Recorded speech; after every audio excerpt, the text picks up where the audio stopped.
Right, camera. What camera shall I take? I'll take this one.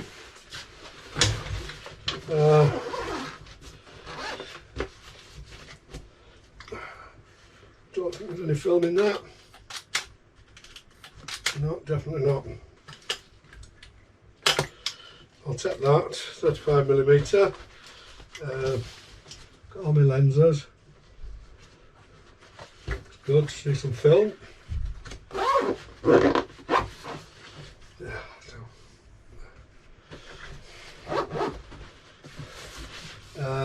Take a roll of HP fine, it's quite a dull day.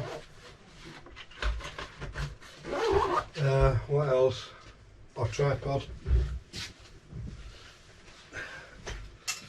Just knowing where to go. More so what to photograph. I'll have a think about it when I go out, but get my coat on and just see what I can find.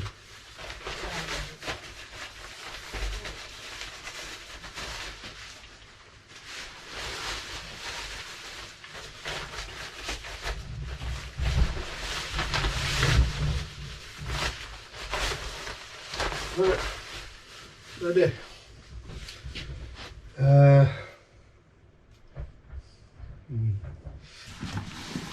Right. Oh.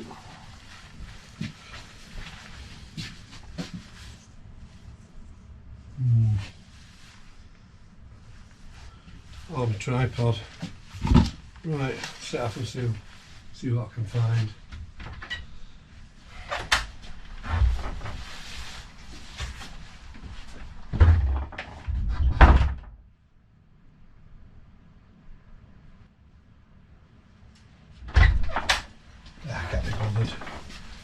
Don't know what to photograph, don't know where to go. I'll just watch their film instead. Yeah, that's what I'm going to do. Just cannot be bothered.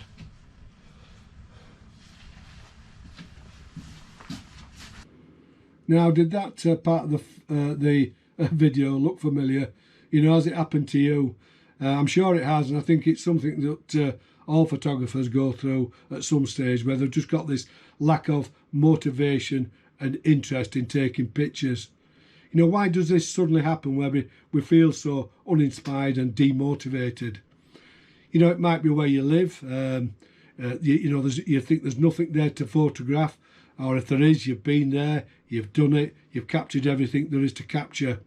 Or you're trying to go out and capture this elusive moment, this unique picture that, you know, in reality it only happens maybe once, 3 times a year, if at all, and that can be itself a little demotivating. It could be an age thing, you know, where the mind's willing but the body thinks differently, and I think I probably fall into that category. For me, the problem's, it's not the camera, it's the photographer and his or her attitude of not being willing to change in a downward sort of spiral. I've seen many photographers over the years that have been in this downward spiral, not being able to get out of it, and eventually have packed it in, which is it's a shame, really. Now, the way of beating this, in my opinion, is all about how you approach photography, and you have to be willing to change and try different things, different ways of capturing subjects. Stop looking for the obvious. You know, the big beautiful landscape has been taken 1 trillion times. Close-up pictures and portraits can be a little predictive. I'm not saying stop capturing them. I'm just saying think out of the box, change your style and your repetitive attitude to photography. Because when you're seeing things in a different way, I can virtually guarantee it'll rejuvenate your photographic juices, and from being non-motivated, you'll once again start to enjoy photography. You know, some of the most mundane subjects that ordinarily you wouldn't take a second glance at are the missing creative part. Look closer, you know, it's all around us. They're never far away, and once you start seeing, you'll start enjoying photography much, much more. So the next part of the video, I'll show you pictures that I've taken over the years that are different to my normal approach. Working this way, it's taught me that before I take a picture, I tend to ask myself, is it worthwhile? Does it excite me? Can I see something in it that I can make a picture of? It's a change of approach that's helped me get through some bad times, and the images I'm going to show you are just a few that might help you think differently and hopefully inspire you to get out and get back on track again. So we'll look at some of the pictures. Before we look at the pictures, a thought's just occurred to me. Over the years I've amassed a lot of film cameras, and enough so I now consider myself a collector. I don't just stick them in display cabinets, I like to use each and every one. However, the cameras that could get your motivation and interest back are probably the cheapest to buy, such as the pinhole camera, the Holger, or cameras like the very old Voigtlander Brilliant. The approach and thought pattern has to change to use them, and because of their simplicity, they're very enjoyable and rewarding to use. So that's something else to take into consideration. Anyway, on with the images. I'll give a brief description of some of the images and my thought pattern before I press the shutter.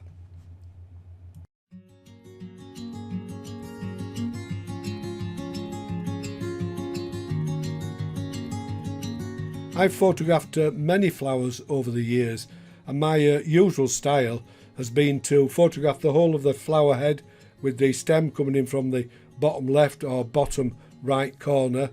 But after a while this got a little bit repetitive, and I got a little bit bored of photographing flowers, so I had to make a change.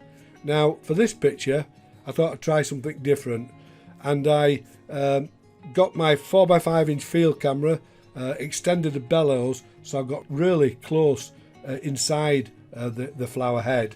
It was a lily, and I think they're saying less is more applies to this picture, because although you can't really tell without being told that it is a lily, you know that it's a flower, but it's revealed the beautiful delicate innards of the flower, showing the gorgeous texture, and it's created a really nice what you might call higher key image. So just by changing my thought pattern has got my interest back in photographing flowers in a different way. So this is a picture, another picture where I had to think out of the box, so to speak, and change my thought pattern. Somebody mentioned to me to go to a place called Heber's Gill in Ilkley, and they said water, it comes down from the top of the moor and it winds its way down this steep embankment through this wood, and you should get some lovely pictures. I said, well, is any waterfalls there? And they said, oh yeah, you'll absolutely love it. So the following day I packed up my 4x5 camera and made my way, found where this place was, and as I walked up the gill, as they call them around here, I couldn't find any what you might call waterfalls to photograph. So I was a little bit demotivated, but as I said previously, I started to think out of the box, look closer, look at some of the water flowing over the rocks, and I found this one, and it was just water pouring from a rock, coming down, splashing out, and giving this spray coming up from the stream. I did some front movement on the 4x5 camera just to create some intentional blur, and I was really pleased with it. And because there's nothing in this picture that gives any idea of the scale of the waterfall, in reality this waterfall was round about 2 feet tall. But it just shows that, don't give in, just look closer. Sometimes the smaller things can be a lot more interesting. Now this picture, as I say, was taken with a 4x5 camera, and I cropped it square because I preferred it that way. Now sometimes we visit the same areas to take pictures for various reasons. It could be the time of year, it could be a winter time when you've taken pictures, then you want to go back in summer. I went here this particular day because of the amount of water that was flowing over this weir It's actually in the town where I live, Otley. Now, when I've taken pictures before of this weir, I've always included the background in, and at that time there was a mill. But this time I resisted the temptation of the mill and decided that I just wanted to get part of the weir in and use a slower shutter speed to give a motion blur to the water. To me, the actual weir water coming down the weir looks like a combed hair. But it just goes to show that, you know, sometimes, again, just thinking differently, rather than photographing the whole, I've gone in for a section of the picture, and I think it's created a picture that's different to what a lot of people would take when they actually see this scene. As I mentioned previously, some of the cheapest cameras can give the most interesting looks and can get your creative juices flowing again, and making you want to go out and keep trying these cameras. And the camera that can do that for you is the pinhole camera. Because of its inherent qualities, its infinite depth of field, etc., it just creates pictures that are different from the norm, as you might say. Now this is a bridge, the Iron Bridge at Ilkley, and I just didn't want to take what you call a record shot of the bridge. I just want to do something different.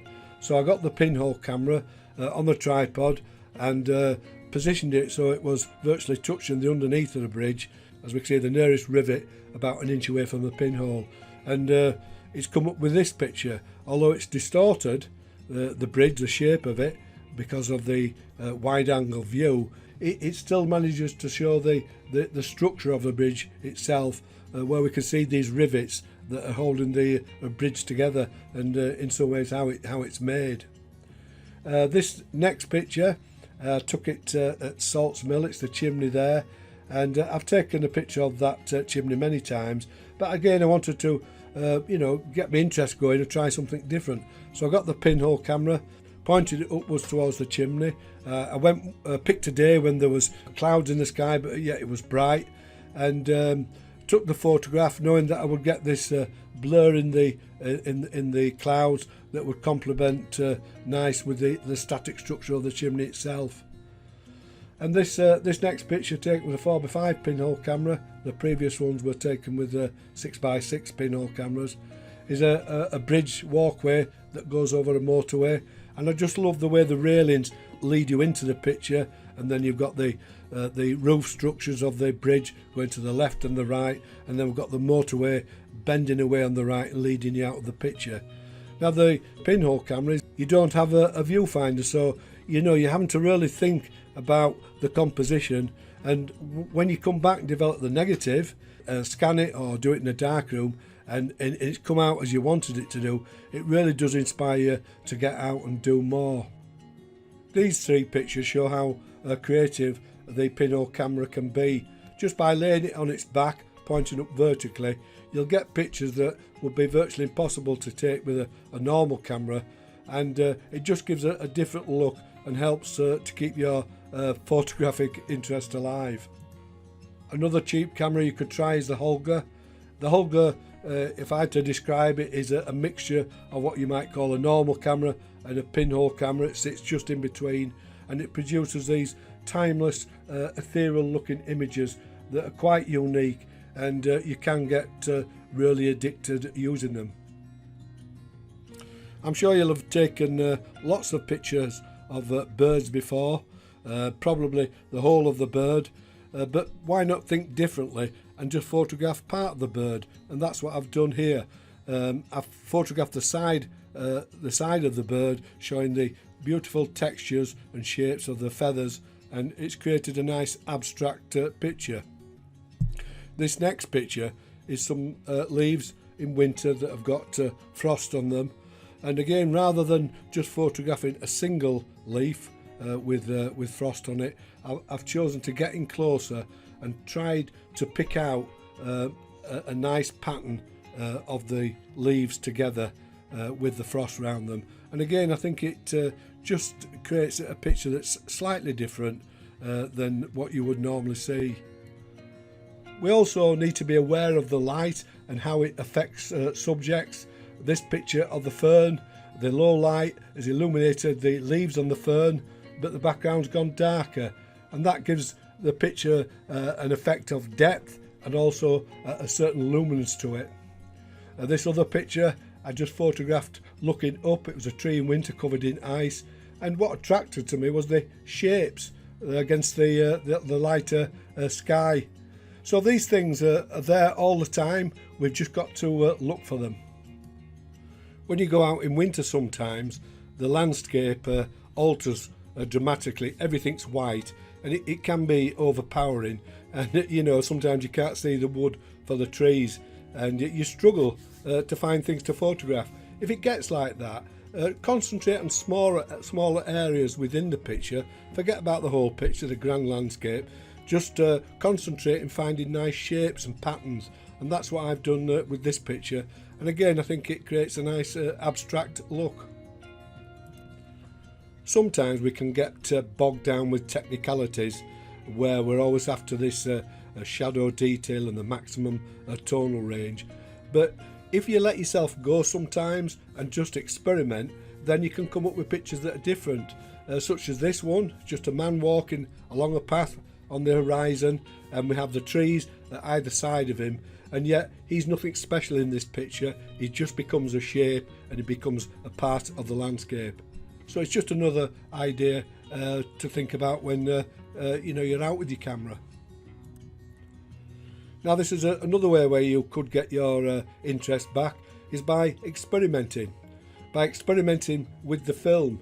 This picture was taken on a foggy, misty morning.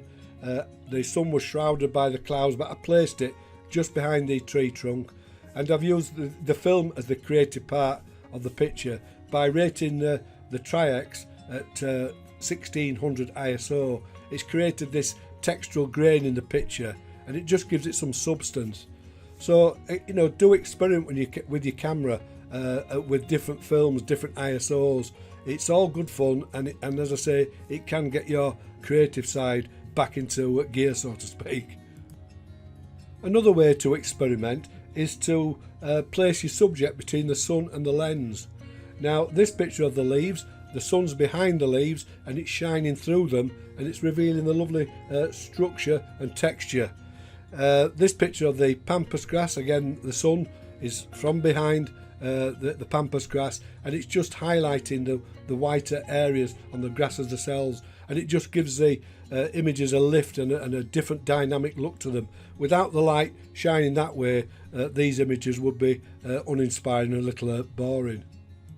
Another example of the sun in front of you, the sun was just going down, and there was enough light to reflect off this brass direction finder, just giving it that 3D look and depth to it. Another thing to try is to go out and set yourself a challenge. Try and find pictures that have some sort of a connection. Now, this picture, there's an obvious connection between the woman's boots and the fur on the dog. At least I see it that way.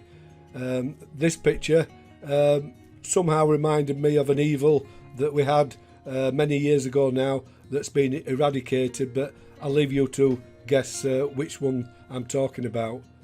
So, as I say, set yourself projects. That's another way of keeping your interest going.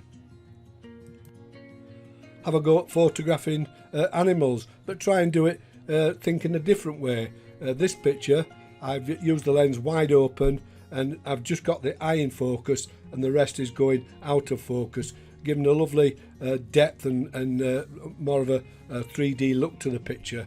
So again, just experiment. Much like I have done in this picture, rather than photographing the whole of the dog, I've concentrated on its front legs and paws and thrown the rest out of focus. It's just another way of being creative, and if you think like this, photography becomes more enjoyable. Now, I suppose we've all heard of the phrase, the decisive moment when we press the shutter to capture that elusive image. Now, these don't always come by accident. A lot of the time it's done through studying the subject that we are photographing, studying its habits.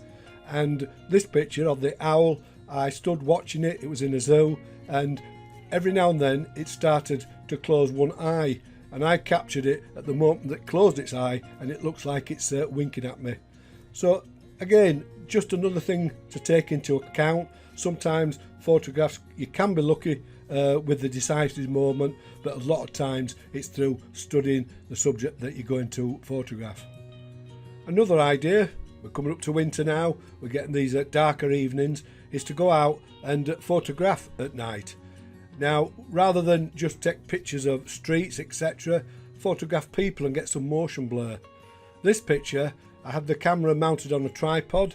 There was enough light, frontal light, to light up the subject stood in a line, and I've set a shutter speed that's just given some motion blur, so we've got partially sharp and we've got like ghostly images, and I just think it adds for a more interesting photograph. So you really have to experiment working this way, but it is really good fun to try.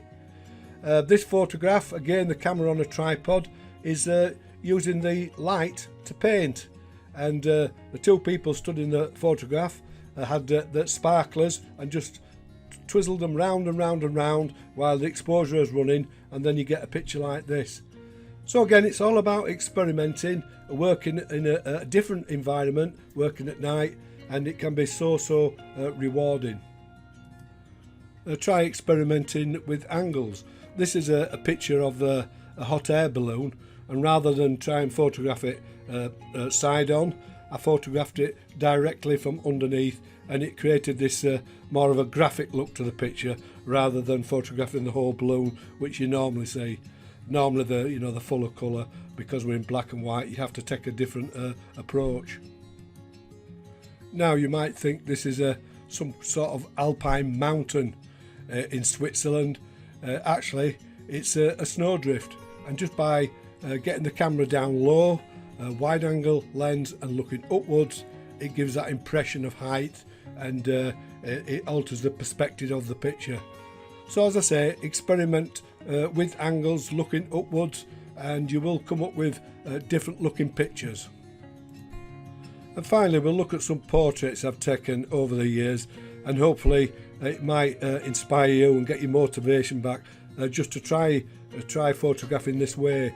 Now, this is a photograph that I haven't tried to copy the wet collodion process. I've just tried to give that look in a more modern way, and I've used the camera lens a wide aperture, focusing on the eyes, and let whatever goes in and out of focus, just let that go, and it just gives that depth to the picture. And then in the editing process, I've just added a vignette to all the four corners, and I think it just gives that timeless, ageless look to the picture, and it's well worth experimenting and trying different methods. Now this picture, rather than having the subject's eyes level with the camera lens, I've focused looking down on the subject, and I think it just gives a different look and dynamic to the picture, and it creates a more intimate portrait. Now the next two pictures is where I've used reflections to again add a different look to the pictures. This picture, I photographed it this way in the landscape format, but I decided to print it in the portrait format because I think it was a little bit more interesting. The surface was just a very shiny table, and through my editing process I darkened that table down to match the background, and it just created a different look by using that reflection. This picture, another portrait, but rather than just taking the portrait without anything behind, I've used a mirror just to give the reflectance of the side of his head, and it just gives more depth and gives a more interesting picture.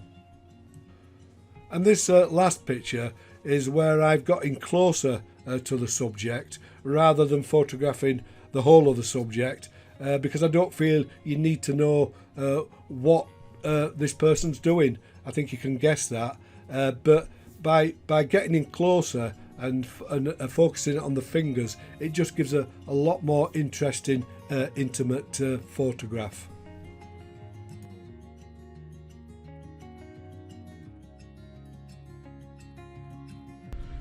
Right, that's the end of the video. I hope you enjoyed the pictures, I'd love to hear your comments about those, but most importantly, I hope it's inspired you to get out with your cameras again and just look at things from a different perspective, just changing how you normally work with your camera, and that way you will get different looking pictures, and it'll help to keep your motivation going. Now in this video, all the pictures that you've seen were taken within a 10-mile radius of where I live. So you know, it just shows you don't have to go that far to find pictures. It's just a matter of looking at the subjects in a different way, and if you do that, you will find more subjects and interesting things to photograph. Now in this video, below each picture, I've just marked down what type of camera I used to take that photograph, and I've done that purely just to make the video more interesting. But in reality, you don't need all these cameras. It's just that I'm a collector, and I like to use all the cameras that are in my collection. What you need to remember is that, you know, the camera and the lens don't make the picture. It's the photographer, the photographer's eye who makes the picture, either in camera or in the darkroom or on the computer screen. That's where the picture's made. That's where the creativity comes in. So as I say, you don't need all these cameras, but in some circumstances I think it's good to have a change of camera. But it's no point in buying a 35mm camera when you've already got one. I think the way forward is to try different formats, you know, from 35mm go to 6x6, 6x7, panoramic. Try the Holga cameras, they're cheap enough to buy. Try some of the real old vintage cameras, and that way, just again, it keeps your interest in photography and it keeps your motivation going. So if you like this video, please give me a thumbs up, subscribe to my channel and hit that notification bell. And as I always say, and I genuinely mean it, stay safe, and I'll see you all in the next video.